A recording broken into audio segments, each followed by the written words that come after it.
The Book of the Damned, by Charles Hoyfort, Chapter 28b. We have had a story, and now we shall tell it over from contemporaneous sources. We have had the later accounts first very largely for an impression of the correlating effect that time brings about, by addition, disregard and distortion. For instance, the dead come in a single day. If I found that the excitement did die out rather soon, I'd incline to accept that nothing extraordinary had occurred.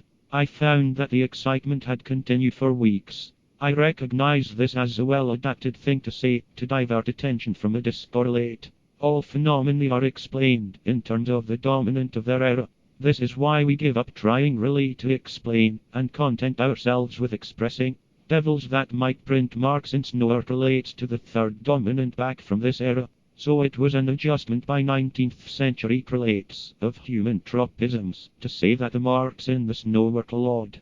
Hoof-like marks are not only horsey but devilish. It had to be said in the 19th century that those prints showed claw marks. We shall see that this was stated by Professor Owen, one of the greatest biologists of his day, except that Darwin didn't think so.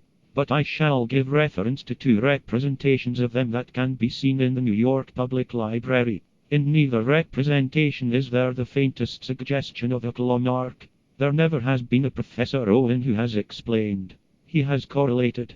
Another adaptation, in the later accounts, is that of leading this discorrelate to the old dominant into the familiar scenery of the fairy story, and discredit it by assimilation to the conventionally fictitious. So the idea of the baying, terrified hounds, and forest-like enchanted forests, which no one dared enter. Hunting parties were organized, but the baying, terrified hounds do not appear in contemporaneous accounts. The story of the kangaroo looks like adaptation to need for an animal that could spring far, because marks were found in the snow on roofs of houses. But so astonishing is the extent of snow that was marked that after a while another kangaroo was added. But the marks were in single lines. My own acceptance is that not less than 1,000 one-legged kangaroos, each shod with a small horseshoe, could have marked that snow of Devonshire.